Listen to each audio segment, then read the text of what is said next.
Hello, everybody, and welcome to another episode of Roll20 Presents, the Pathfinder playtest. It feels like it's been a long time since I've seen you, my lovely friends. Because it has. December is a minefield of scheduling, and we have managed to negotiate through it enough to get here to where we are now and to play a game. I feel like, and this has been true of all of the role-playing shows that I do on the regular, it'll be like, cool, we're doing a show. Okay, I'll see you in 2 weeks. Okay, we're doing 2 shows. Okay, I'll see you in a month. Like, there's just a lot of jostling around. So it's nice when we get to play, even if it's a slightly shorter session. So thank you, everybody. I have today is one of the busy days. I have a show to run to right after this one, so it's going to be role playing all day for me. But I wanted to check in and see how everybody was doing on their other shows. Elf and Dave, we talked yesterday about Dungeons and Dragons. Does that discount us from talking to you about our I'm just not going to start with you. I'm going to just our intimate deals here? Listen, I know everything that's going on with both of you, so don't even worry about it. I wanted to ask, so Josh, your Tales from the Loop game is coming to a conclusion soon. Is that right? Am I correct? Yeah, I think our last show is like Tuesday. Wow, that's crazy. Wow. It's so how many episodes have you guys done so far? I think that'll be our 10th episode. Perfect. That's like such a good amount of episodes to do a show. Like, I feel like these things, we have a tendency to run long on them. So it's kind of nice to just be like, here it is. This is the beginning. This is the end. There's the show. Please enjoy. I feel like it depends a little bit on the system too. Yeah. Some server. Yeah, God knows you can't play Apocalypse World for like 40 sessions, but you can't play Burning Wheel. We did it for like 9, I think. Yeah. So how are you feeling about coming up on the end of a show? I saw a slightly wistful tweet from you about it, which is how I knew you were ending it. But yeah, it's kind of strange. I mean, it's like getting to the end of a season of TV, and I guess probably people who are part of the end of a season of TV maybe feel the same way. But it's like, okay, so we've taken this time to create this character, and the characters have gotten to know each other, and then of course the actors, the performers have gotten to know each other as well. And so then you get to the end, and you're like, well, kind of now what? Yeah. And it's cool. I don't know if since Tales from the Loop is kind of like Stranger Things, the RPG, so there's space right now at the end of our series. We've gotten close to what we feel is going to be the big reveal for the thing that has created this sort of like zombie-like monsters in the town, and I have no idea what's going to happen in the last episode, but that's exciting. It's kind of interesting to think about what happens to these characters afterwards. And of course, like, it's been really awesome doing a show with Bronze, and just like the rest of the crew have been, it's been really great. So it feels good. It just from an audience perspective, it's kind of nice being able to say, okay, this is the entirety, this is the totality of the thing, right? Like, I don't have to, if I've missed 4 episodes, now I can just I can breathe. I can wait. It's like reading a graphic novel instead of the issues. You're like, this is it.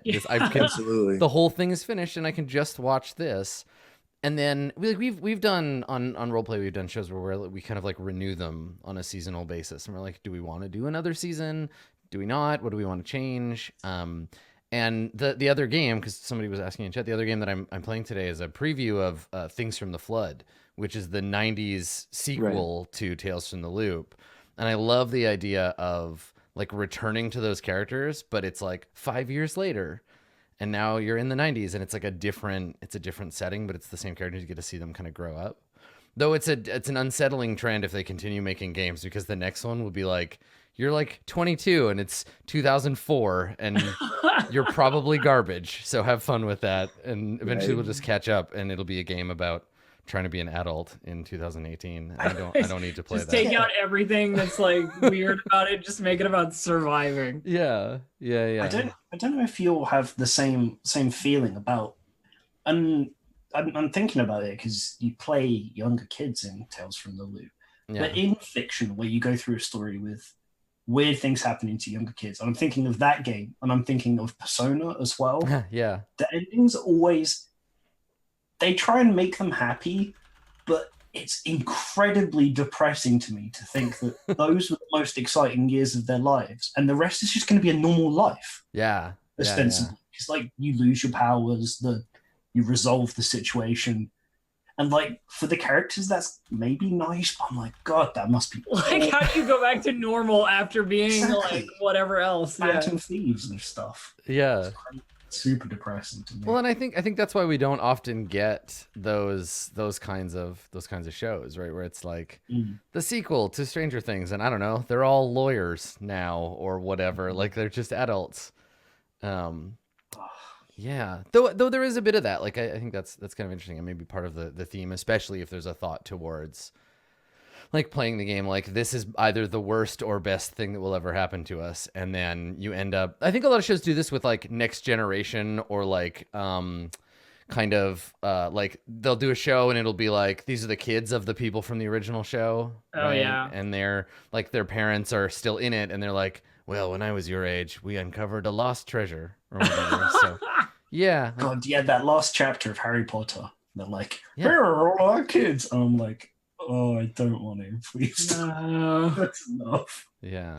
Okay, I guess it does go both ways. Yeah. Seems Well, the interesting bit in Things from the Flood is that you don't, like, the kids in Tales have luck and pride, but the teens don't have luck, and you have a shame instead of a pride. So it's like very clearly a turn for those characters. So yeah, it's neat. It's neat thinking about characters in a longer term sense, because we in role playing games we so often just get like, here's the character right now. They're not going to change that much. We don't jump around in terms of time. And if we do, it's like, you're level 3, 10 years later, you're still level 3, I guess. Because you don't learn things with time. You learn things with experience. So yeah. So coming to an end on a show, I think is, and I think to your point, Josh, I think it's both like, it feels like there's a sense of accomplishment, but also you're like, oh, I'm going to miss these nerds. Like both the players and the characters.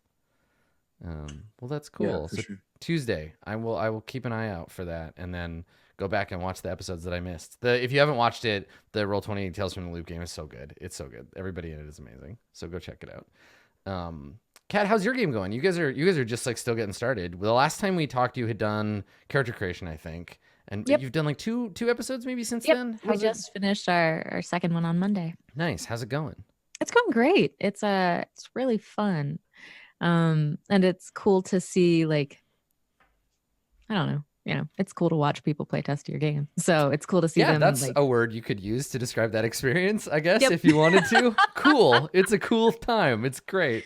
oh, yeah. I enjoy it. I really like seeing the possible areas of improvement and stuff like that. It makes me feel good about the work. I think if you're going in just to see people experiencing it, if you're not like attached to the idea of people having a fun time with your game, it's much easier to weather that. If you're just like, I am watching the game occur. It is happening. Things are moving. I am seeing where there is friction. Yeah, I'm much more like that as a person. So I'm just like, okay, here's a pocket that's good for improvement. And then they're liking this aspect of it. And they're doing this different than I thought they would. So it just works for me. I love playtesting. Yeah, there's a nice feeling of like being free of responsibility during the playtest period, because it's supposed to be broken and messed up. Right. Like I was having a conversation about this when I was doing some work on Womb of Night the other day, and people in chat were like, I'm pretty sure that mechanism is broken, Adam. And I'm like, let's let playtesting decide that. Like, I can just make a thing that's broken and be like, let's see in what ways is it broken. Help me understand. Yep. Yeah. How broken is it though? So have you had any like revelatory moments yet in these first few episodes where you're like, oh, that didn't work at the table the way I thought it was going to in my head? Not so much. The biggest thing good. for me is that we have these cool flashy points called Nova points that people are like building up to be able to do good things, and at low levels they can only really do one thing with it. So trying to get people to spend them for the alternate like uses is just not a thing that they're doing yet, even though like they have options. It's just, do they not know what they are? Do we need to keep saying it? Or is it that they need better options for this tool? Yes. Yeah, the That sort of thing. fundamental discipline of game design. How do I make people do the thing I want them to do? Yep. Why are they not doing it? It's They'll clearly have in the more game. fun if they do the thing. Yeah, do the friggin' thing. Do the Come on, thing. it's right there. Mhm. Yeah. Incentivizing behavior in design it's a complicated process. Yep. For sure. That's cool. So are you running that game? Are you playing in it? Like what's your I haven't had a chance to watch it. What's your role like as a player in the game? Yeah, I'm a player in that Oh, that's game. cool. One of the other designers is the GM. So between the two of us, we kind of have a thing going where, like I can be like, well, that's not quite the rule, but it works out. Sage and I definitely had that experience with Dungeon World where he would run a game and I would play and I'd be like, I told you it was broken. I'm breaking it. I'm breaking it right now. Watch. Yeah. Look, I'm doing it. It's doing exactly the thing I said it would. Yeah. Yeah, but it's really fun to just play because we've been building that setting forever and never get to just hang out in that setting. That's cool. And like the podcast that I just started up for kids uses a variant of the same rule system but is a completely different original setting. So like this is the first time that I've really gotten to dig in and have fun in our sci-fi thing. That's cool. So it's been a blast. Yeah, that's awesome. Yeah, game design, not really fun. Rewarding and valuable sometimes, but like not fun is not a word I would use to describe designing a role-playing game. But getting to experience it at the table and watch people play and stuff, that's been great. Yeah, it's good vibes. I'm into it. That's cool. Well, good. I'm glad. When does that show? That's on Mondays? That's on Mondays at I believe noon Pacific. Sick. All this good content. Dope. All right, Elf. Do you have anything that you need to tell me about that you didn't tell me yesterday before Dungeons and Dragons? What's going on, Elf? What are you up to?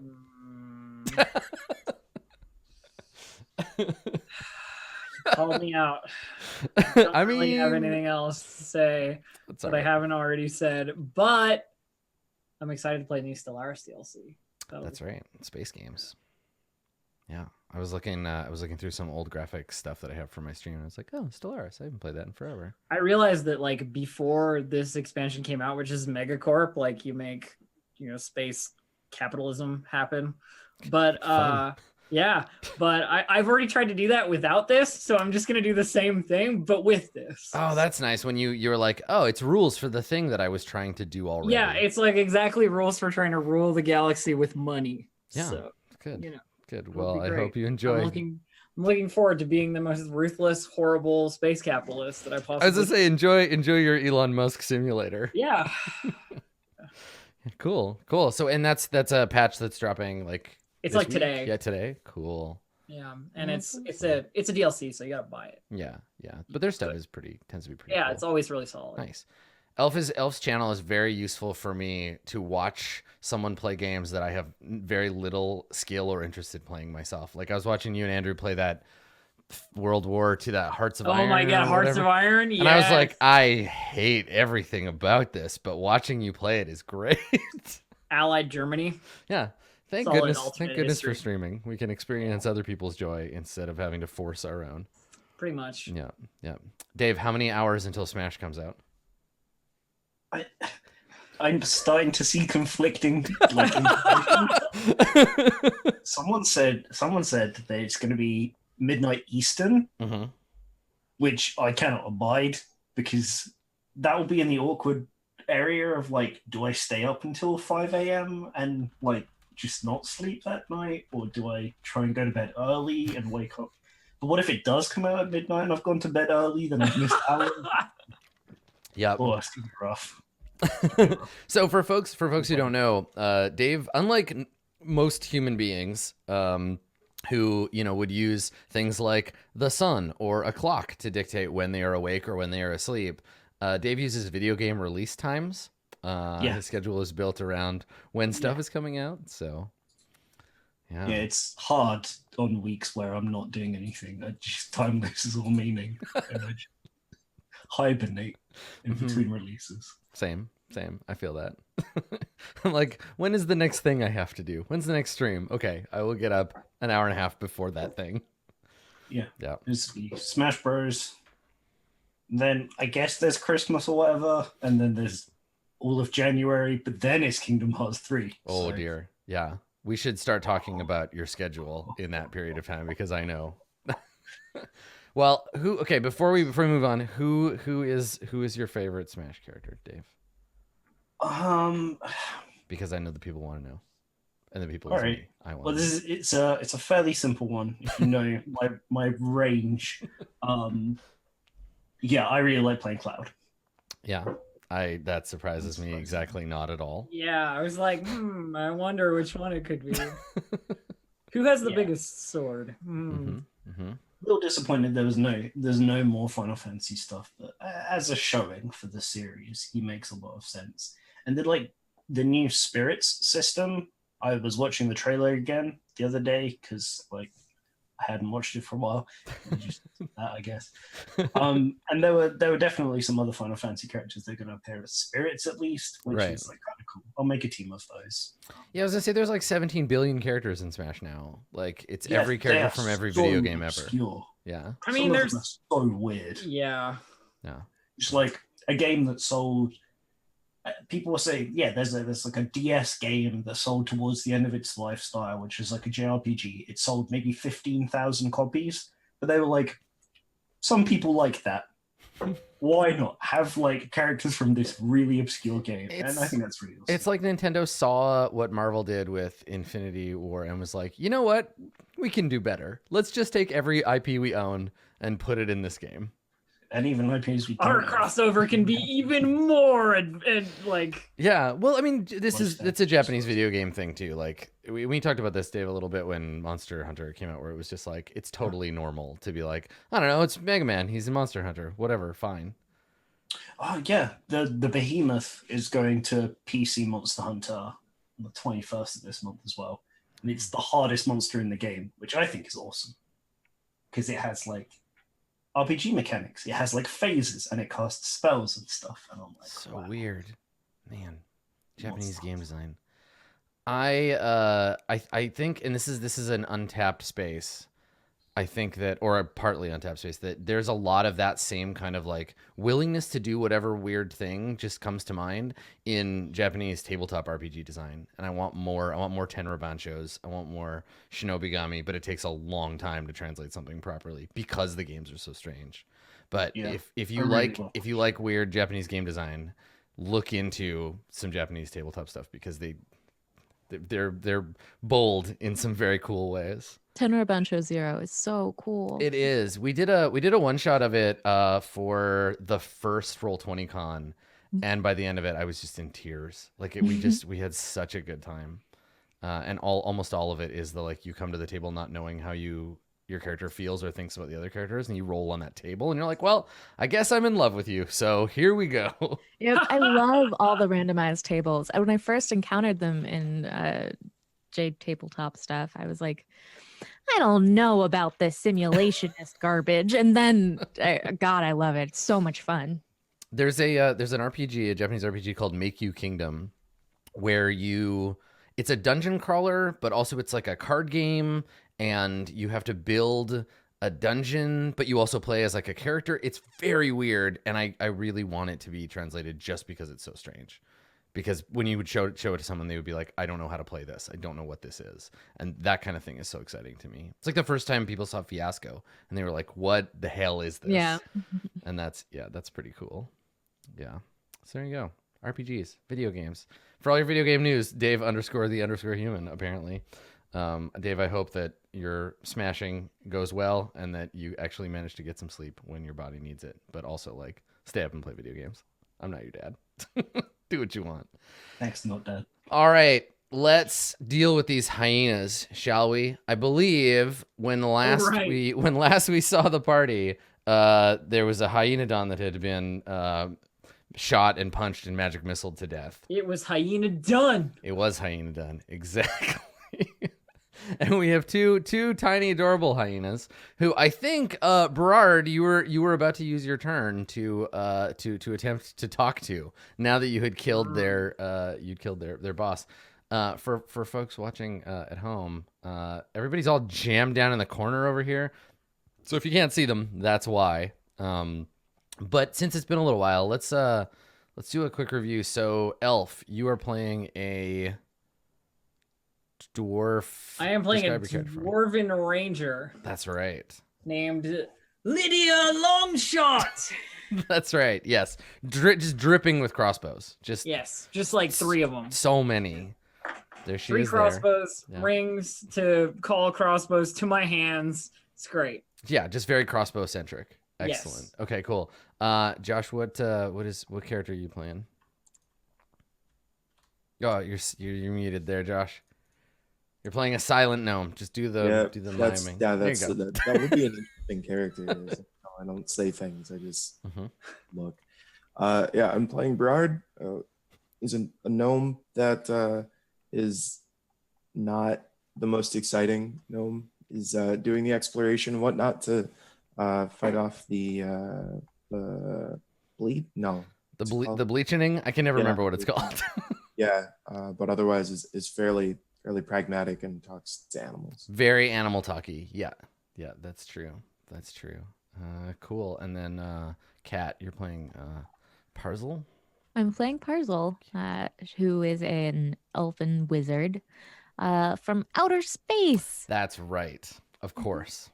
Mm-hmm. Yes. Yeah. Elven wizard from outer space. And you are trying to become your own dungeon master. I wanna create a dungeon. That's my one goal in life. Same. Yep. It's good to have achievable goals. Until then, it's interning with these guys. And then last but not least, my favorite sticker in the pack, Dave. Yeah, I'm playing the half-orc Plunderfist, who is a rogue with a monk dedication for increased punching. Perfect. Thunderfist sounds like an Overwatch character. Yeah, or a magic card. Yeah. Yep. Totally. He's a good boy. Yeah, no, he's not actually. He's terrible. He's like a murderer. Yeah, he's a bad person. But it's fine. He's good at being bad. Look, you can be a good boy and a bad person. It's fine. I think that's true. The internet has led me to believe that that's possible. So the reason why you're currently tangling with these hyena types is because you're on your way up Pale Mountain. There is a crypt there, the Tomb of Tular Seft, that you have been employed to go and to explore by Camisora Vord, a member of the esoteric order of the Palatine something or other. Big secret society, definitely not a Harper. She sent you out here to do this. You are, however, you're in a bit of a race because there's another group of bad guys who are the Night Heralds, who are also interested in the dungeon, and so they are on their way. It's been 4 days since you left, and you're currently climbing up the mountain. So let me pop you over to the foothills map here, and we can see the track. So this is where the current situation is going on, and then we're climbing on up here towards this mark on the map. So you should, without too much trouble, be able to get on up there and then dive into the tomb. So first things first, the hyenas. So, what would you like to say as we fade back in on the scene? We see the Hyenodon, its smoldering corpse lying next to Plunderfist, sizzling slightly in the cold air. The other two hyenas, not certain if they should leap in and attack you and avenge their dead master, or flee, run to the hills. It looks like these two have had some domestication in the past, right? They have tattoos marking their skin. They have old and scratched up like piercings through their ears or their nose. But they look like they have gone feral. They've been like left on their own long enough that they kind of returned to the wild. But Brard, you can speak with these creatures. What would you like to say? I don't totally know. It's been a while since last episode. It sure has. I can't remember the context in which I was. I Even mean, I think interested you in wanted them to having a not bite discussion. you anymore. us, yeah. I feel Yeah, like that like was I- the primary goal. Like, I'd like us please to not die. but, don't Also- break our bones and eat our skin. Thank you. Also, I forgot about the gnome voice, and it killed me immediately. It's such a cute voice. Yeah, that's something else. Yeah, don't forget. Everybody in this campaign has a weird character voice, which is great. It's great. It makes it easy to remember who's who. yeah. Okay.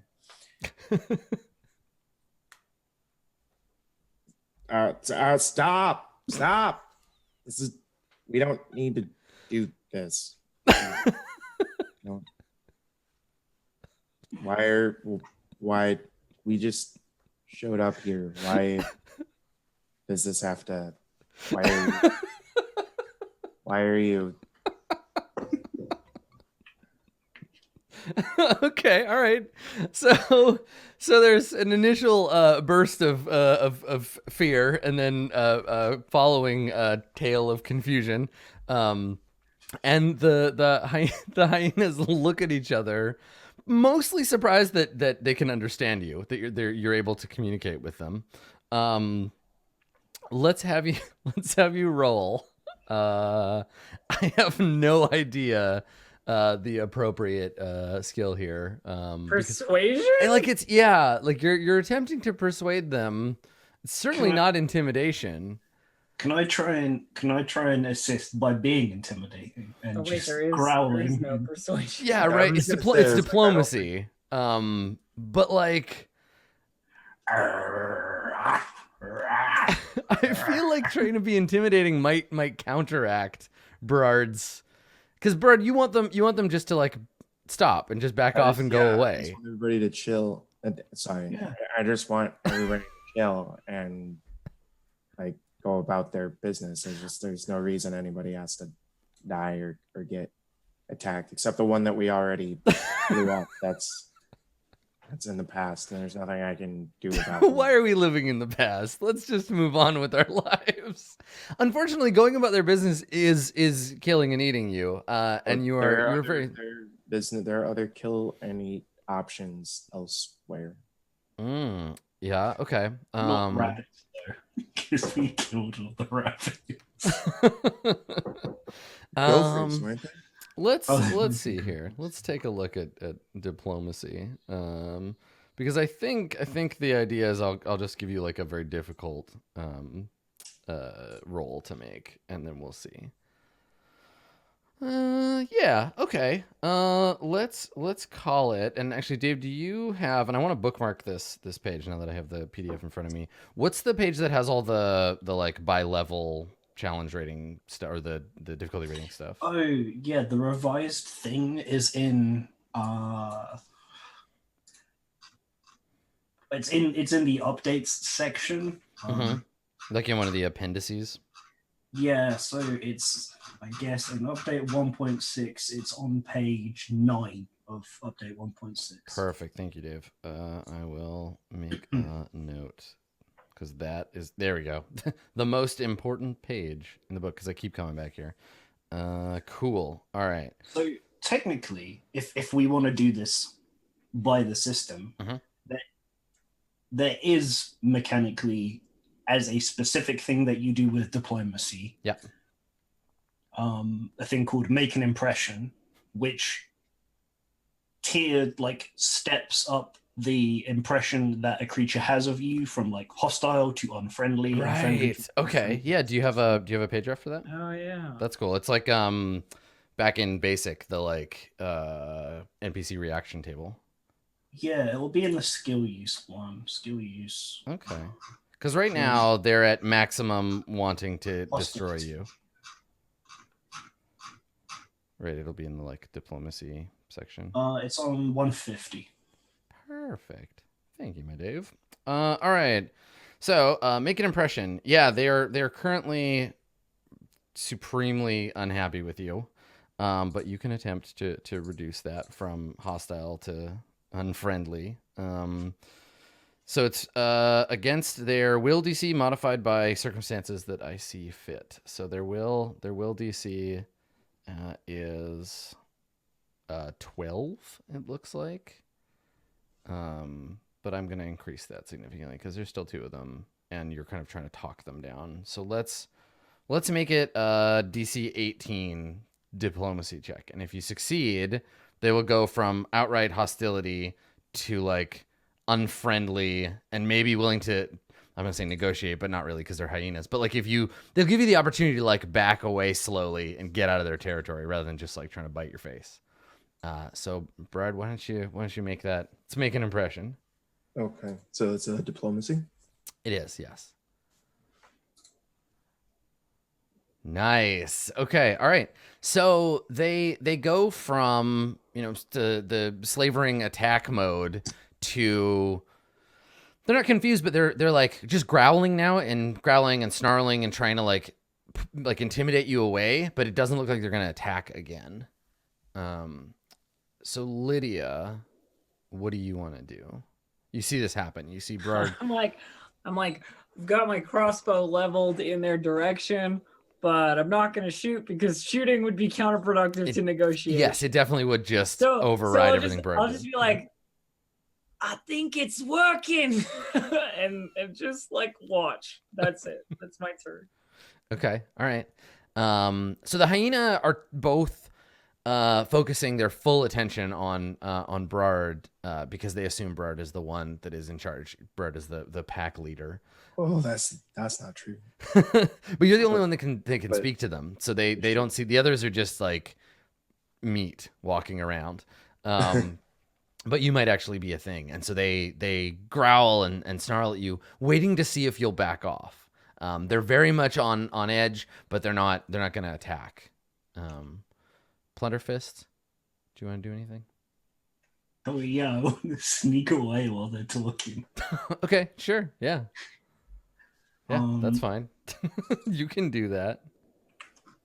Yeah, in my self-assured way, I will take a flat 15 and I'll sneak off into the grass to try and get behind them because I assume Right, this is a ruse. this is just a ruse. Perfect.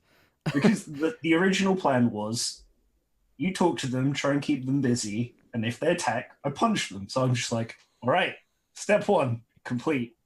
Reset. Okay, all right. So you're gonna hide because this is all tall grass, right? So it's fairly easy for you to like crouch down. And then Lots so of you Pokemon to worry about. So you take your action to hide, and then you want to move. Yeah, I'm gonna try and sneak up behind them again. Okay, yeah, go ahead.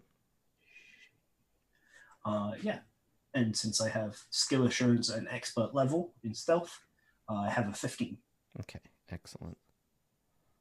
So I did you 0.1 feet? That's new.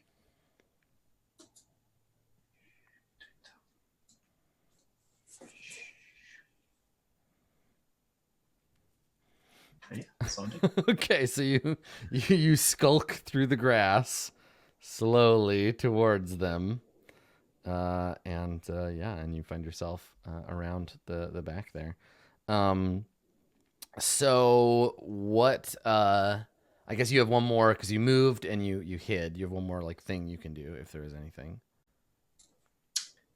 Oh yeah, I'll activate my magic punching proboscis in case I need to do a sneak attack. Right, of course. Perfect. Good stuff. All right. Parcel, you see Plunderfist hunker down into stealth mode and begin sneaking up behind these hyena. Yeah, I guess I'm just gonna.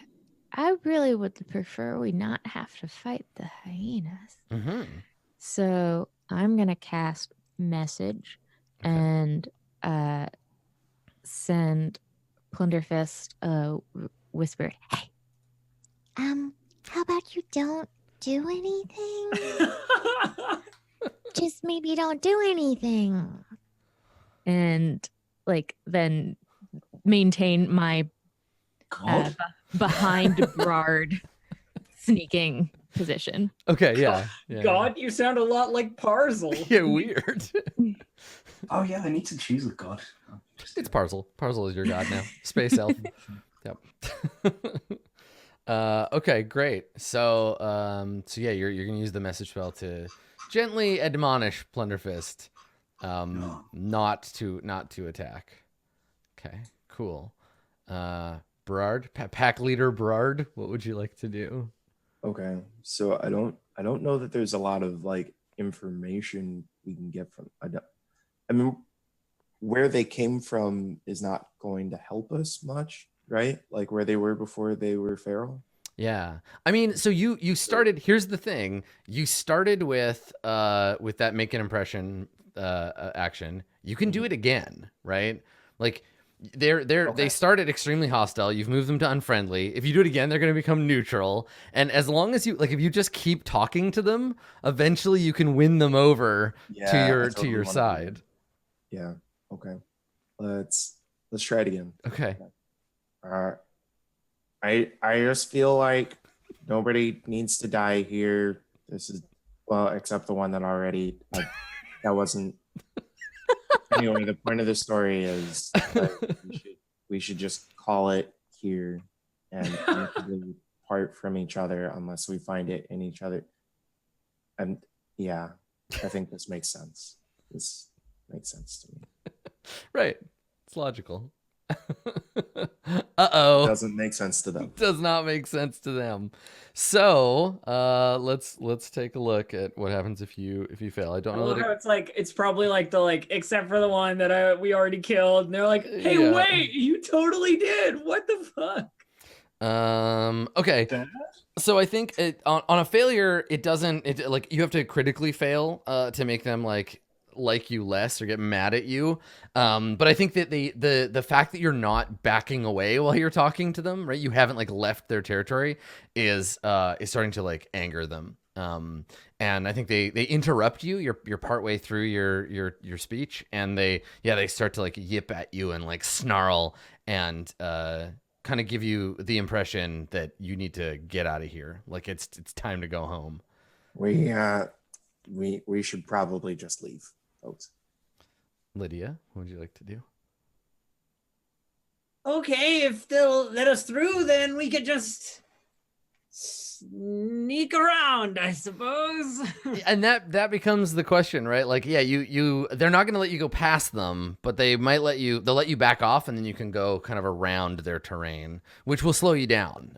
But you won't have these things trying to bite you. Like, You just see a proboscis rising up out of the grass. yes. For folks who aren't aware, Dave's character, Plunderfist, has what I can only assume to be a hollowed out scourge, like tied to his hand with a big pointy end, and he uses it to drain blood from things. Yeah, I mean, Lydia is sort of like, she doesn't want to shoot at these things while Brard is talking to them. That would be kind of rude. Yeah. So she's willing to like back up, but honestly, I don't think there's much like I can initiate, if you know what I mean. Yeah. Like, Yeah. if we're backing up, sort of thing. And I'll just wait for everybody else to like make a decision here. Okay. All right. So the hyenas, Plunderfist, how would you say that you smell? In terms of like strongness of smell, not like pleasantness of smell.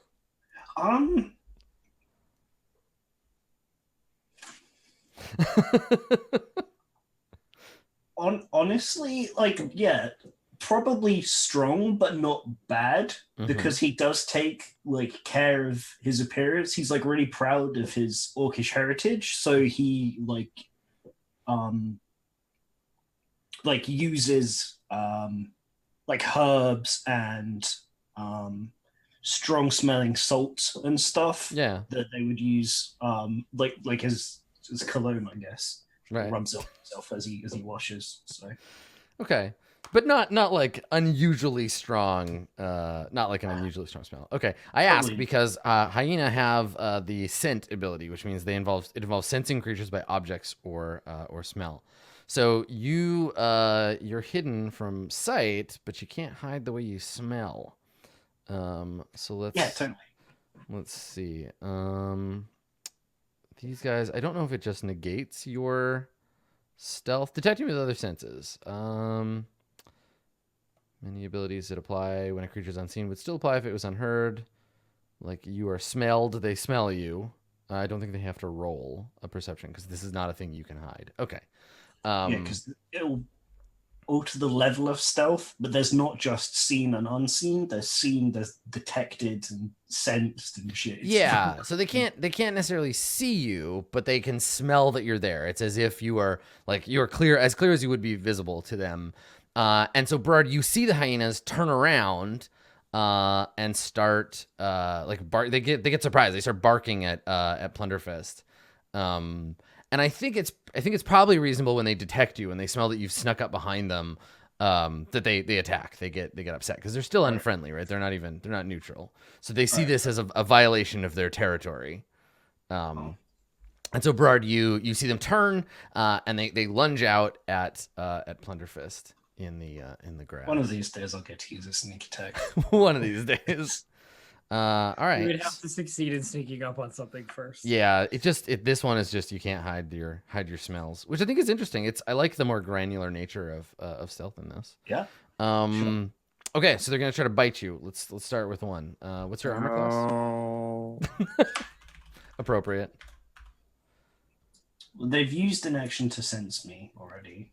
Yes. Yeah. So I got I two. love that Bard is just like, fuck. Yeah. Oh dear. Yeah, so they use their first action. So they only have 2, but they don't have to go anywhere to attack you. No. My AC is 18. Okay. All right. So the first one attacks. No. No problem. You just step out of the way and it gets a big mouthful of grass. And then it will attack again at a +2. And it gets 17. So just narrowly misses. So the first one turns, jaws dripping, and snaps out at you, trying to get a hold of you, but you're too nimble. You're too nimble, Plunderfist. The other hyena does the same, and that one hits you. I use my reaction Okay. to nimbly dodge and Nice. increase my by 2. Nice. Okay.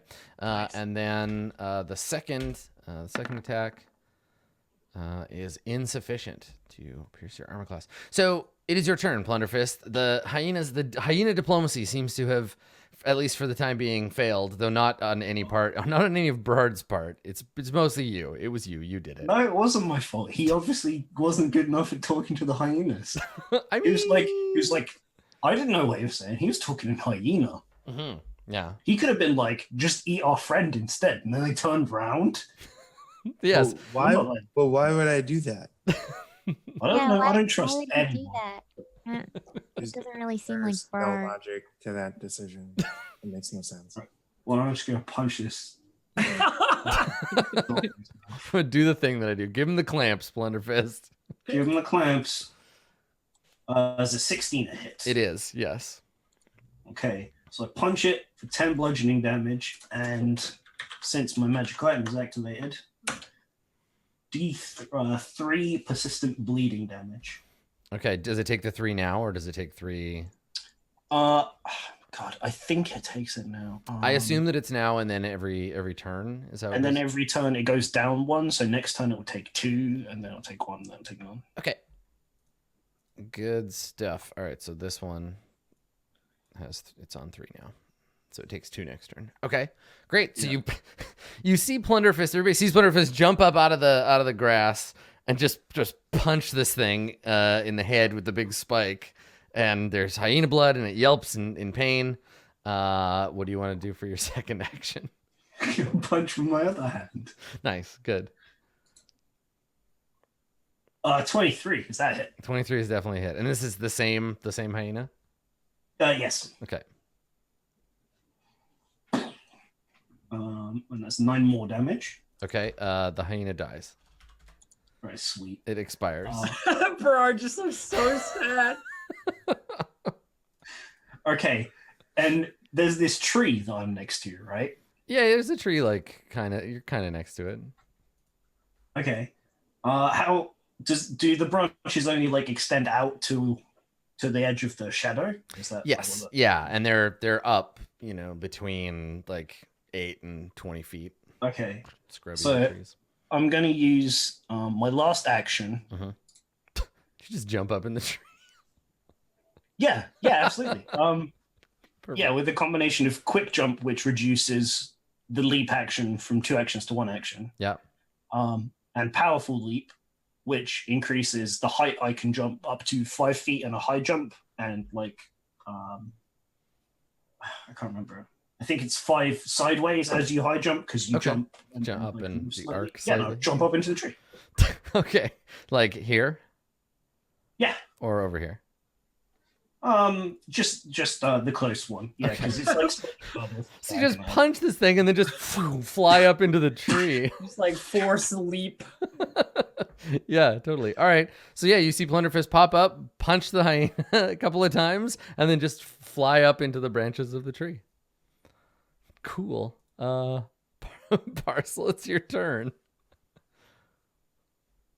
Okay. I told you, they just want my blood. I guess I'm gonna cast Tanglefoot on the remaining hyena and try to get it to stay still because it's like snapping around angrily, and I don't want anyone else to get hurt. Okay. I don't really want this hyena to get hurt. You want to leave this one alone so that it can tell the story of what happened to the other Yeah, I hyenas. gotta tell you that's unlikely. Okay, so let's see. So So- the cantrip Tanglefoot. Yeah, Press that, which is on okay. 263. Hell yeah, it is. There we go. A vine covered in sticky sap appears from thin air, flicking from your hand and lashing itself to the target. Attempt a ranged touch attack against the target. Cool. All right, its touch AC is 13. So Okay, so wow, guys, it's been so long since I've done this. So, am I adding anything other than rolling this 20? yeah, Like you what- get your what is your your intelligence bonus? Like it would be like whatever your normal like spell attack stuff is. Okay, can I click anything on the sheet to make it happen, or do I / Yes. R? Okay, what If can I you roll? If you have it listed in your spells powers tab, Just a ranged touch. I do not. Like It's I've okay, you written can all just- of these spells. Yeah, you but can just roll a d20 then. So for you, Yeah. the bonus is 4 plus. What's the for like? It's your it's trained, right, Dave? That's how that goes. yes, So yeah, it's- yeah. It's your proficiency plus your modifier. well, I rolled a 2, So it super doesn't matter. Okay. so it doesn't. So it's fine. Yeah, so you failure is no effect. You lash out. Maybe you wrap the thing up in this glowing vine, but it shakes free. It like bites the vine, tears it away, and the thing just dissipates into empty space. And I look at Brard like, I'm sorry. So you still have one action. Yeah, I still have one action. I'm gonna move away because I don't want to get hurt. You're like you try to whip the thing, it doesn't work. You're like I'm gonna go. Yeah, I'm gonna come all the way back here by Lydia. Okay, just so this gonna is all go. this is all difficult terrain aside from this one. Oh, you're right. So it's I- 5 feet there, Yeah, and then 10. 10. So that's 15 total. So to 25 to here. Yeah, what's your movement rate? Right? It's 25 to there. Yep. Okay. Cool. You just take a back away. Like, I'm gonna go. All right. Perfect. Sorry. Brard, what would you like to do? Muted. Yeah, I think you're muted. One of these days, I'm going to figure out how to unmute my microphone. It happens. Apparently, it won't be today. Okay, so I have. I want to cast Mind Link on. Actually, this is an interesting question. So, Mind Link says you link your mind to the target's mind and mentally impart to that target an amount of information in an instant that could otherwise be communicated in 10 minutes. So would it be possible to use that as a diplomacy action to convey the idea that like it should just leave and it Has to be doesn't a have to willing die? creature. What? It has to be a willing creature. Uh, So it would have to be like so based I like would have to friendly. turn it. Yeah. Yeah. And the diplomacy is probably I'm not going to be able to stop you from Maybe if I cast it on you. Yeah, just climb up into the tree with me. It was just, yeah. No, I guess there's probably nothing I can do at this point. I mean, like, it's very focused on Plunderfist, so if you just like run off, then you know, and just leave Plunderfist. Plunderfist seems to be capable of handling his own shit right now. It's that I don't. Plunderfist will just punch the hyena directly in the nose. Yeah, unfortunately, then you just won't be present for it getting killed. You know, as much as I really just don't want animals to die unless they have to, but yeah, Trying to eat me. just I'm thinking the negotiations have failed. yeah. So I just resigned, like just start walking back toward, just following. Mhm. It's like, well, we tried. Okay. All right, yeah, so you can go ahead and take the move action. Let's head on back. Okay. Lydia. Okay. Let me see here. Just have to quickly. Oh wait, that's not what I wanted. I'm sorry, I marked your map with a pen. I know. Okay, I'm good. So I level my crossbow, and I mark with my first action. I hunt the target, so I pick that target as my hunted target. Okay. With my second action, I fire my crossbow. And it does an extra d6 when I'm hunting the target, plus my wisdom modifier because I'm or half my wisdom modifier because I'm a crossbow ace. Okay. That is a longsword. That's not what I meant. You just throw your longsword There at it him. is. Hey, there you go. Oh my gosh. Is it critical? It Did I is. critical? Yeah, you sure did. Sweet. Whoa. So that's 16 damage Okay. to the critter. Okay. And then I will move a mere 5 feet. And in moving, I can freely reload my crossbow because I am a crossbow ace. All right. Perfect. The hyena, having been shot within an inch of its life, is going to retreat. So it's gonna move. Sadly, it cost me an action to call to my hands a weapon, so I can't shoot twice in one unless I've got. All right, so the hyena just like turns and uses all of its actions to just like run off as fast as it can. Plunderfist, you are up a tree. I reach into my belt, take out a small leather thong, put a rock in it. Okay. Good. Okay. Shouldn't have tried to bite me. I mean, sure, yeah. Never mind that it wouldn't have tried to bite you if you hadn't shown up there in the first place. You miss. 13. Oh, damn. All right, fine. It can live today. you missed on purpose. That was a warning shot. Don't come back, big gross dog thing. All right, so if nobody else wants to take a shot at it or anything, the hyena will escape. It'll run off. Okay. All right. The hyena flees, and now you are left alone with you got a half orc up a tree. Just incidentally, if we'd wanted to follow that hyena, I have +2 to track it and +2 to find it because you think it's got any treasure?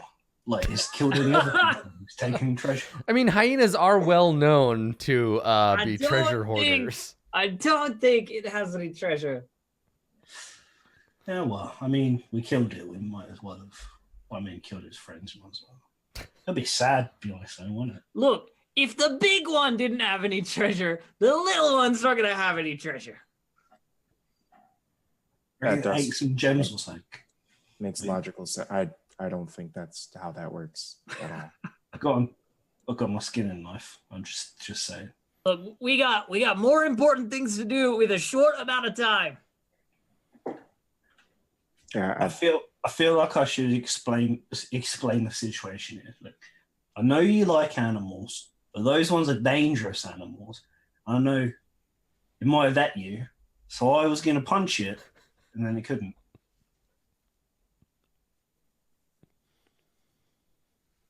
I was sneaking up. I wasn't going to hit until you gave me the signal, right? But then it seen me anyway.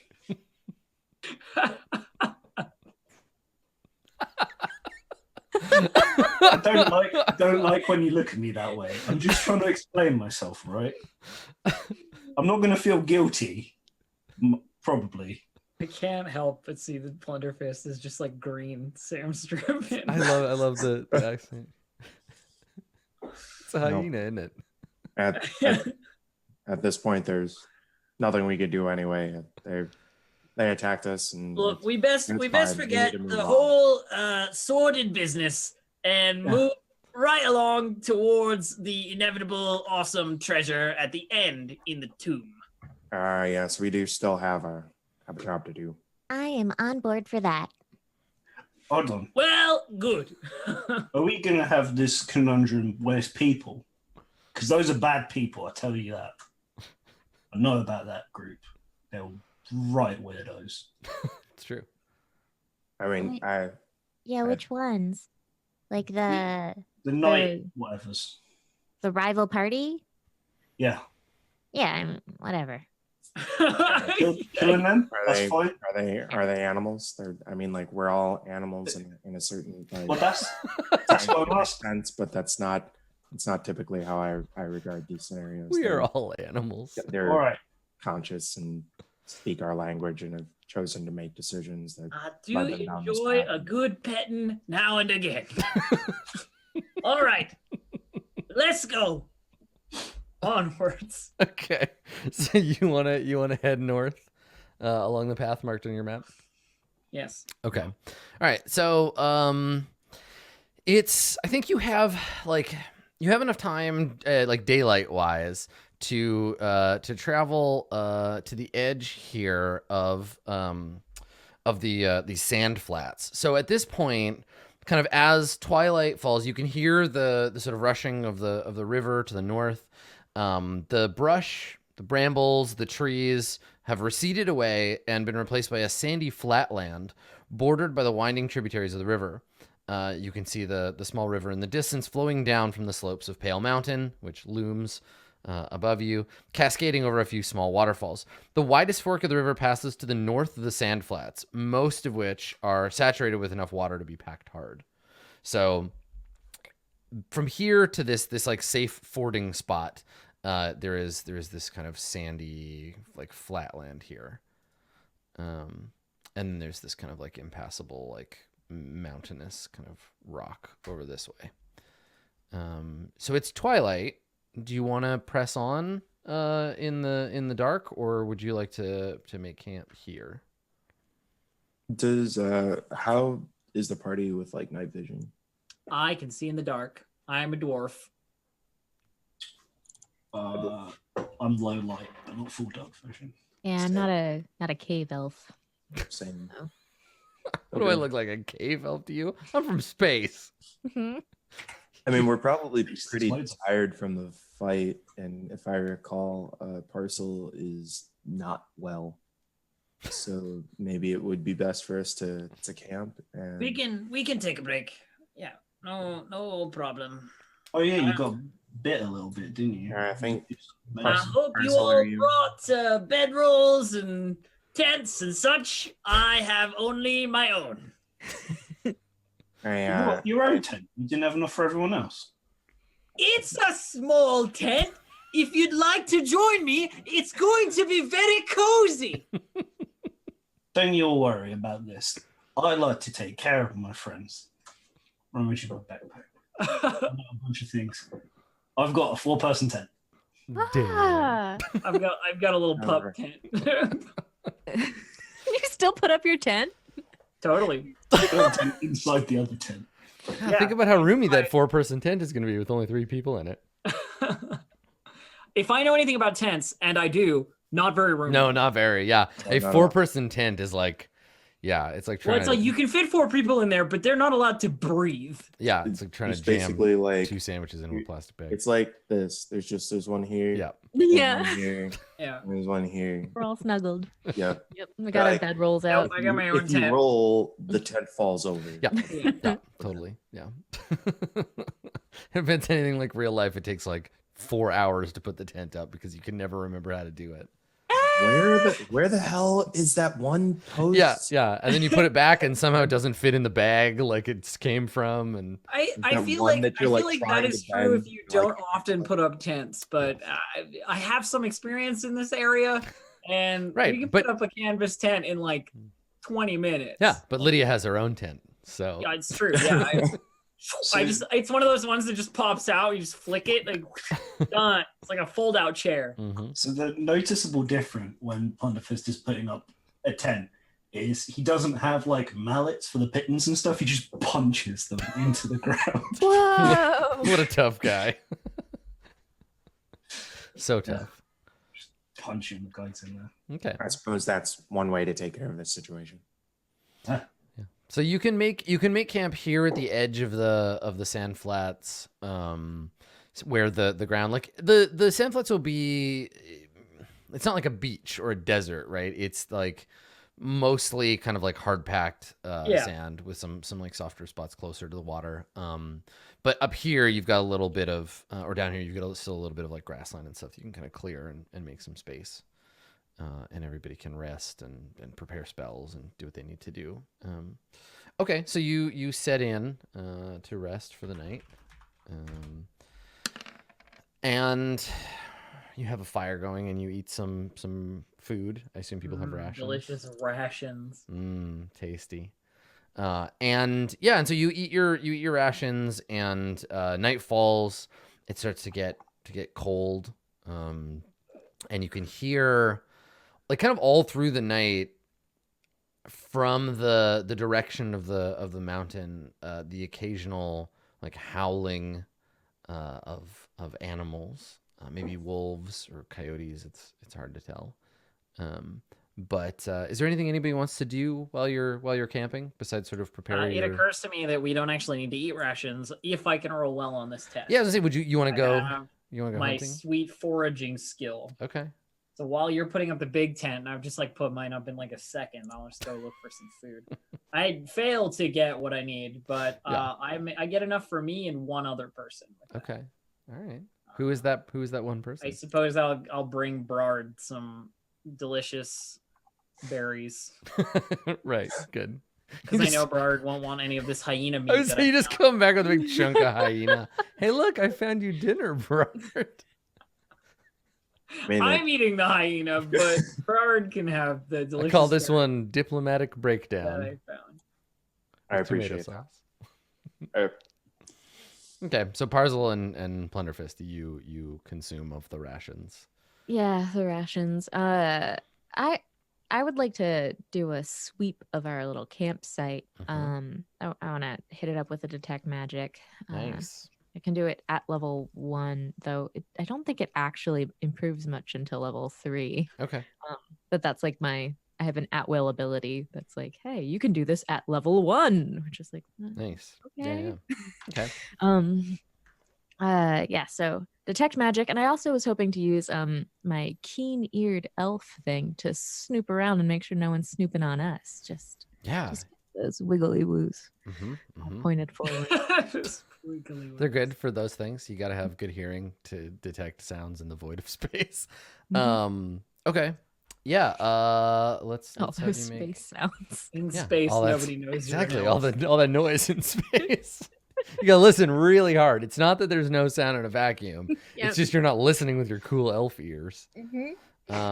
Okay. Well, let's get you to make a perception check as you check out the camp, and I'll keep in mind that you have detect magic on. And you should be able, on the character sheet, it should be like on the right, because perception is not a skill. Oh, okay. That's yeah. it was really there. It is right. Yeah, it's under senses. Yeah. Mhm. Nice. Okay, you got 22. All right. So yeah, you take a walk. You take a walk around, and you hear, again, like kind of the wind, the cold wind blowing down from the mountain. The sounds, the gurgling sounds of the river as it flows over the salt flats and then down into the pool to the northwest. You can hear the clattering of your your friends as Lydia returns, and she and Brard make food out of the supplies that she's scavenged from the grasses. You don't see, as you walk around, any sign that you've been followed, or really that anyone has been in this area at all. Like, once you left the path, it became clear that this is pretty untamed wilderness.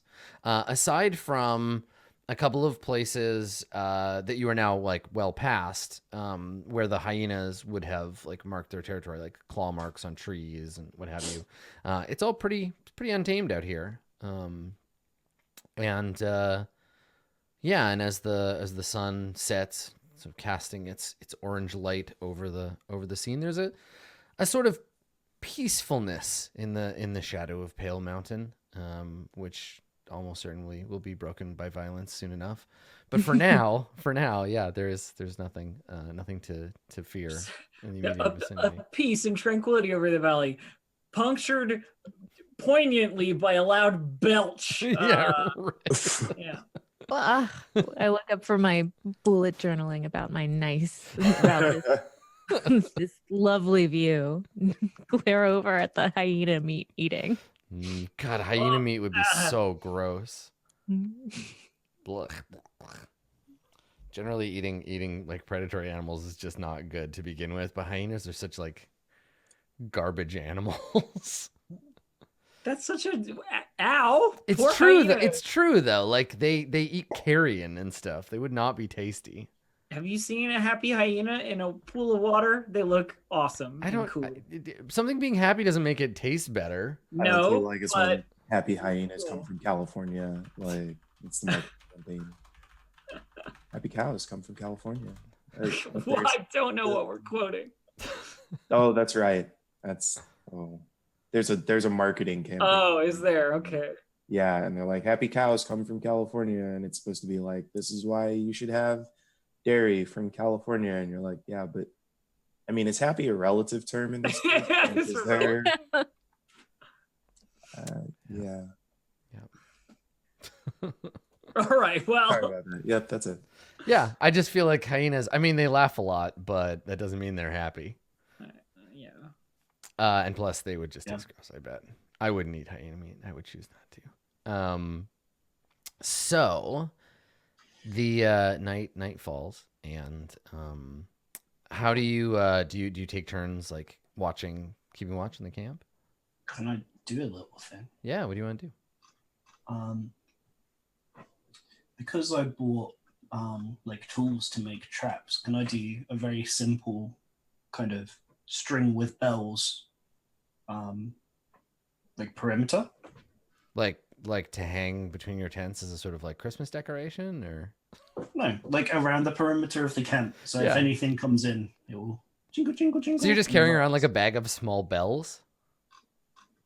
Yeah, I mean that's sure, why not? We spoke about it, and yeah, I said I'll pay the 50 gold to have random trap making crap. Yeah, miscellaneous trap stuff. Yeah, I mean, this is the fundamental role-playing game conundrum, right? Like, do you provide costs and uses for every conceivable object, a la like Shadowrun or early versions of D&D, or do you go the kind of like Felix's magic bag route and be like, you just have a toolkit with like whatever conceivable stuff you would need in it?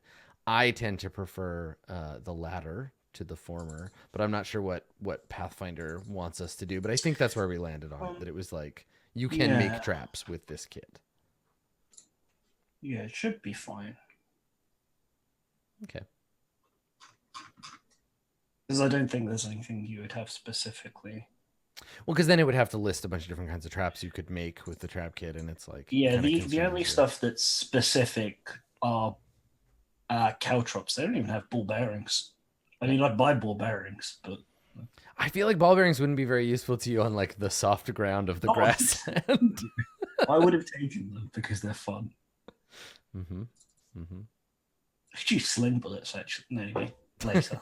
Yeah, I'll make this sling bullets. Sling bullets actually tend to be much larger, I think, than we think of them. Because when we think of bullets, we think of like little tiny things. But like, it's like a rock. It's like a golf ball sized stone. Yeah, sling bullets. Yeah, you check. Like, have you seen like a an old timey like ancient sling. Yeah, they use these big uneven like golf ball size rocks, which is why it hurts so goddamn bad when you get hit with one, because they fly really fast. It's like getting hit with a golf ball.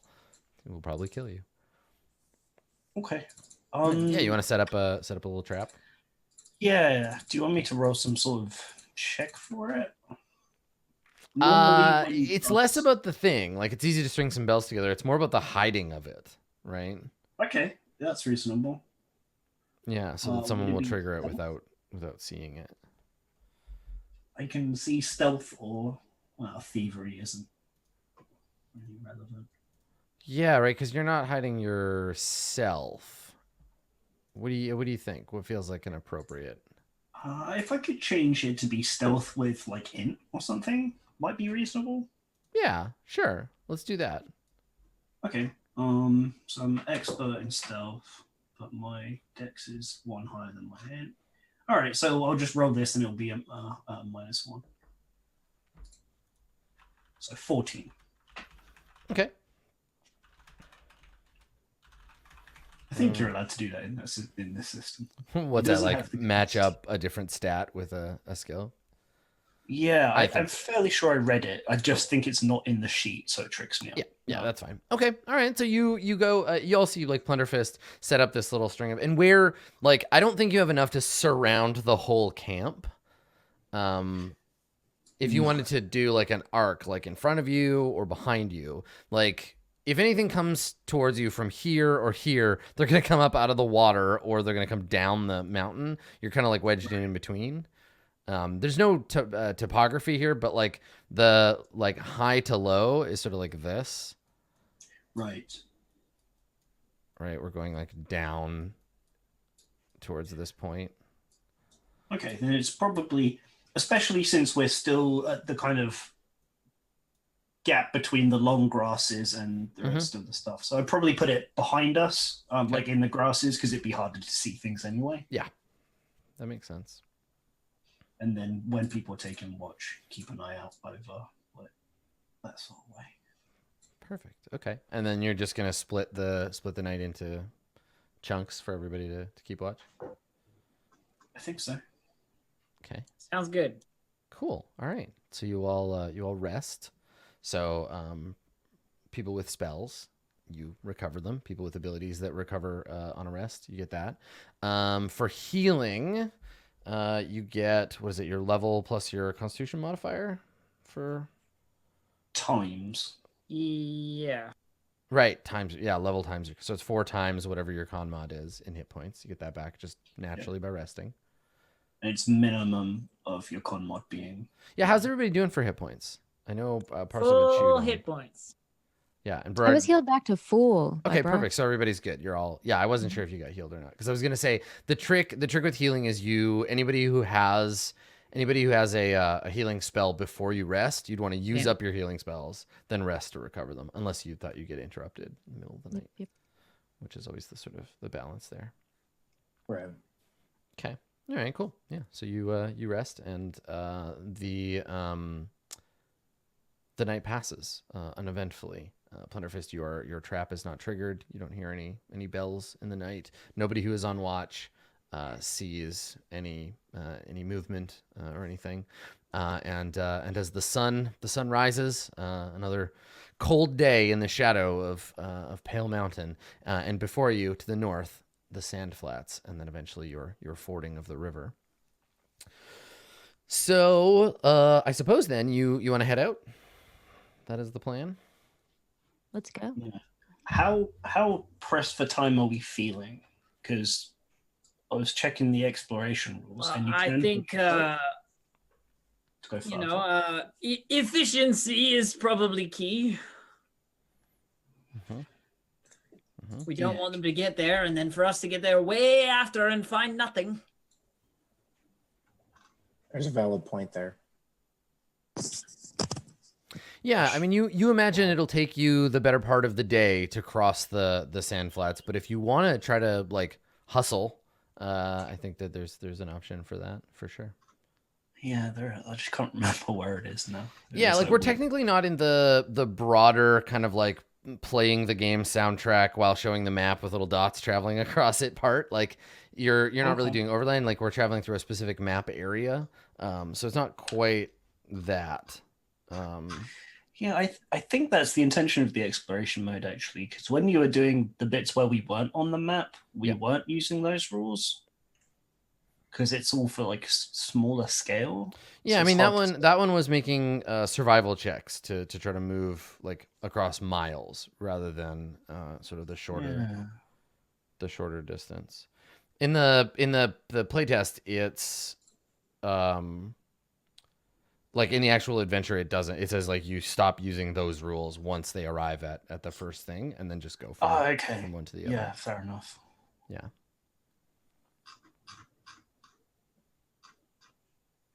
Okay. All right. So you head out into the sandy flats. So yeah, you head out into that terrain and start kind of like navigating through it. It's mostly like flat. Sometimes you have to kind of reorient yourself to pass through an area where the sand has sort of collapsed a little bit. And there isn't as much like travel through, and I think I just roll. There's a thing that occurs. I think I'm just gonna roll randomly to see who it occurs to. Let's see. Okay. All right. So Brard. Let's see. All right. So Brard, it's a little tricky because I'm flipping back and forth between two different things. Got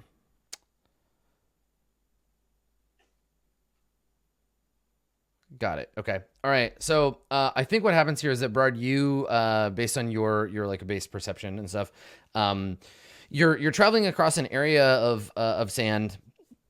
And you're kind of like you're spread out a little bit, like you're not all like clumped up together.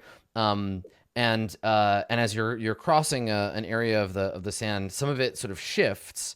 And Brad, you find that the sand that you're standing on suddenly becomes less stable than you had originally imagined. Oh dear! And you begin sinking into the sand. Oh dear. Oh no. Oh dear. Don't. What? I Hey, think this no. is. I think I might be in quicksand. Grab on! I get my rope out Mm-hmm. and like huck the end of the rope to Brard. Okay. Sinking into the quicksand. Oh, you're in trouble. I didn't realize you didn't blow your whistle. I love that this is like a recurring thing for your characters, Dave. The safety whistle, like. What I really love is that his D&D character cannot blow. Yeah, this. that's right. He's a mouthless man with a whistle. So let's get so the way traps and stuff and hazards work is they have their own initiative. So let's get everybody to roll real quick. I will add your initiatives on here for you. Is it perception-based initiative? Yes, it's based on your perception because it's rolling stealth. Okay, so there's Lydia. Thank you. Planetary, you got 25 there. And then Brard. And this is just to track how quickly the thing takes effect. So Parcel, you got 18. And Brard, I got 18 as well. Okay, all right. So now I got to roll. I got a 29. Okay, which narratively makes logical sense. Okay, Yeah, makes sense. So on its initiative, the quicksand. Let's see. On its initiative, on the first action, it pulls down the creature within it. So you are submerged. You are submerged to your waist. And this is the first action. So if you'd gotten to go first, you'd be like ankle deep or whatever, but you like sink and it drops you down to like the bottom of your rib cage. And the sand is slowly pulling you down. Plunderfist, what would you like to do? You actually can't see where the quicksand starts. You just know that where Brard is standing is quicksand, but the trap itself is invisible. You don't know how big it is or where its boundaries are. Right. Okay. Did the stuff Elf said about throwing the rope and stuff like happen yet? No, that was No, just I kind of think the I let's just, bust like, out our took the let's bust out our weapons. Yeah, I mean, I'll do the same thing with my rope then. Yeah, huck your rope. I'll throw my rope over to Brad. I guess that counts as manipulate object action. And then I'll try and pull you out once you're holding onto it. Do I want to ready an action until you like tie yourself up, or? Yeah, give me 1 second, real quick here. I'm gonna run us over to a map. I just need to set up where the quicksand is on the map invisibly. Okay. Yeah, no worries. You should do it visibly. Yeah, totally. Just let everybody see it. Just Is it a instruction. map because there's ant lions? I really love ant lions. Who doesn't? They're cool. Okay, let me draw invisibly here. Kind of where everybody is at. Okay. All right, there we go. So I'll pull you over to that map there. There we go. There's a bunch of sand. And so you're traveling through the sand, and so Plunderfist, you see Berard submerge into the sand. It is your turn. What are you going to do? Just in case for the way that it's set up for us, the area is not. No, that's just like there for That's color. just- It's just so it's not a big, empty, pointless space. Yeah. Okay. Yes. Then I will manipulate, take out my rope off the side of my backpack or whatever. Lash it around my arm. Throw the end over to Berard. Okay. Do you think that's 2 separate actions? Yeah, I think so. I think it's like taking it out and like readying it to throw to him, and then you gotta I don't know if you want to move or just stay where you are. How long is the rope? Rope comes in. Yeah. I mean, Brad's only 20 feet away from you, so. Yeah, I think rope comes in the standard sort of 50 foot. I think coil. 50 is the Yeah, so I can stay where I am, and that kind of sense of I don't know how close I should get in case I also step in it keeps me at a distance. It'll probably make it harder to pull, but I'm fairly strong, so. Yes. Yeah, Trust that makes sense. Okay, so you just stay where you are and throw the rope to him. Yeah, that's 2 actions. And I can't pull you out until you have a turn to like tie yourself up, or could I just try? No, you can't. Yeah, you can't move Berard, but you can. However the help thing is, you're gonna be able to help Berard when Berard needs to make the check to like. Oh, okay. Yeah, I'll try and assist then. Should I roll athletics? Yeah, it's athletics, Okay. and this will give. Oh my god. Nothing. I have a +9 in athletics. Okay, so you're not of any help. There's this rope, which is like a nice, moral assist, but not so much. All right, Berard. So on your turn, you can make an action. You can make an athletics check to try to move. If you succeed in athletics check, you can move 5 feet in any direction. Oh gosh. Yeah. So go ahead and if you want to make that athletics check, that's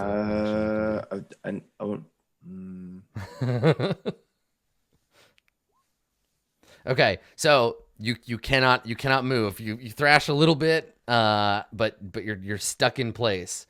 I don't know. You can do other things with the top part of your body, but you are slowly sinking into the sand. Yep. Let's see.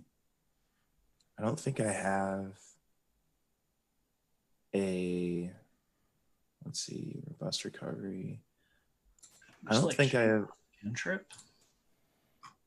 I don't see any that seem like they would be useful here. Yeah, you'd want anything that would like make the skill roll easier, or that could like move you without you moving. Nah, Healer's Blessing, Ghostly Weapon, Mind Link, Heal, and Electric Arc. Mm-hmm. Okay. Yeah, none of those would be particularly useful right now. So I think, yeah, I'm probably just yelling, help. As you slowly sink into the quicksand. I can't get on. Tie I the rope really on love yourself. the just like, oh no. Help. All right. Parcel, what would you like to do? How much bulk, the technical term, does Brard have? I mean, that's kind of a rude question to just ask somebody. Yeah, I understand. How bulky are you exactly? I mean, Bird's got like a backpack, and you have like armor on, right, Bird? Yeah, but I don't carry much weight though. Yeah, Bird's just a little gnome too. Yeah. The question is he of light bulk? I have no idea. Right? No. He won't be. Yeah, 'cause he's a light person. is like anything a that's one candlestick. bulk. So Mhm. any armor will make him not light anymore. gotcha. Cool. Yeah, man. Well, I'm sorry, I'm not gonna mage hand you out of there. Right? No. This is where Brad dies. So I guess I'm gonna do my at will detect magic just to make sure that there's nothing super spooky happening. Yep. Okay. So there's no magic present aside from the usual magic of the items that everybody has. Okay, then I'm going to take out my rope and also throw it because hey, I did study athletics. Maybe we'll get lucky. I studied athletics in athletics college. I Okay. did. Yeah, totally. Yeah, you did track and field.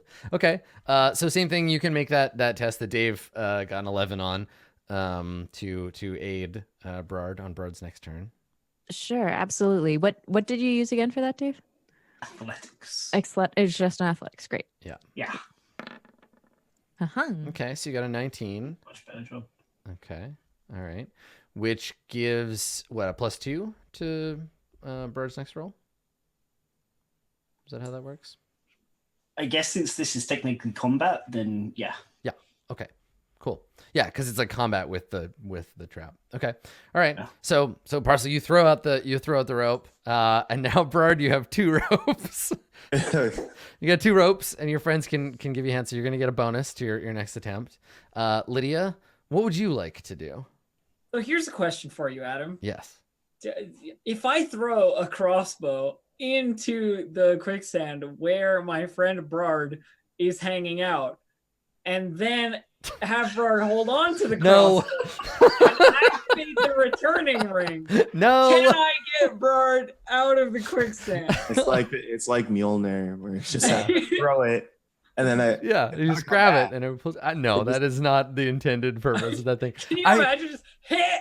I mean, that being said, I love that kind of shit in role playing games like Dungeons and Dragons and Pathfinder, especially that idea of like we have this magic item, like the rod, the immovable rod. You're like, I have this item, and I press a button and I let it hang in the air, and we just see what happens. And it's like I remember in a game once somebody put one in front of a train, and I was like, oh my god, it's horrible. Just the train crashes into this thing, and it's only this big, and a whole train just rips apart because it's immovable. That's how it works. So yes, I am thoroughly in favor of trying to use magic But items you're in a not weird thoroughly way. in favor of it actually working. But in this right case, now. it will not work. No, it is not a like a grappling hook. I crossbow. thought I'd try. No, at of least. course. Well, you've already got an assist roll on your getting out of the quicksand, so I guess the only thing I can really do is give you moral support, being like, "Come on, Brard, you can do it. Pull yourself free." You could try and find the edge of the pit. I guess I could perception for the. Because you still got to work out what the fastest way out of it. All right. Well, let's do that then, eh? Okay. 10 perception check. Okay, so no, you do not. I can't find tell. It. Yeah, it's down somewhere. Any sand could be quicksand. They're all Cylons. So yeah, you can't. You can't figure it out. It's still hidden. I mean, all this sand looks the same. It's everywhere. It's everywhere. Okay. All right. Before the quicksand goes, however, the situation becomes somewhat more complicated. Ah, crap. So Sarlacc. I'm gonna roll. Scorpions. I'm gonna roll. Let me roll here. Maybe if Ah, there's- scorpions. At least if there's quicksand. animals, I feel like there's something I can do. Help me, scorpions. Free me from the pit. All right. So, I have a number, and on that number, a thing will happen. So let's get to there. Let's do quicksand and plunderfist, and then I will tell you what happens. So, the quicksand on its turn, it pulls down anyone within it. So you are now submerged to your neck. Berard, you've gone from waist to neck. So you get your little head and like your hand sticking up out of the sand. And you're being slurped underneath by the quicksand. Plunderfist, what would you like to do? I'll try and aid again. Okay. 'Cause actually, yeah, Elf was saying already got aid. Can I stack it? Can Depends on what kind of bonus it is, right? you grant your ally a +2 circumstance bonus to this trick? Yes, so they won't stack. They won't That's right. stack. You can't aid and then aid again. See, this is why stacking is a thing in this game, so that it answers those questions real quick. Like, yeah, it's that kind of bonus. Yeah.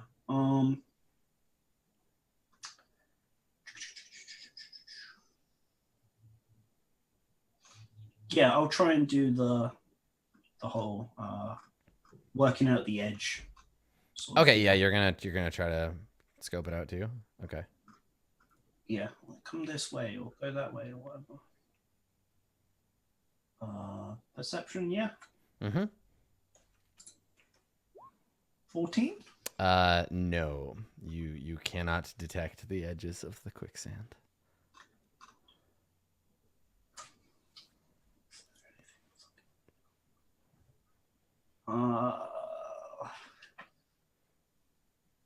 I can't think of anything else. No. Okay. All right, that's fine. You'll have something to do real quick. So, Brard, before your turn, there is you feel it. You probably feel it first before anybody else because you're like mostly under the sand. There's like a rumbling, a kind of rippling in the sand. Parcel, you feel it near you, and Plunderfist as well. And the sand swells up in a like a almost like a bubble, and then bursts. And from below, a terrible insectoid creature emerges from the sand, shrieking, acid dripping from its jaws, and it is springing its trap, attempting to capture its prey. Oh shit, antlion. So Antlion. it's gonna go on its turn. It bursts up out of the sand. But before I take its turn, let's take our break here. So we're gonna take 5, and when we come back, I'm gonna bite some people with the snapping jaws and the slashing claws. It's gonna be great. Stick around. We'll be right back.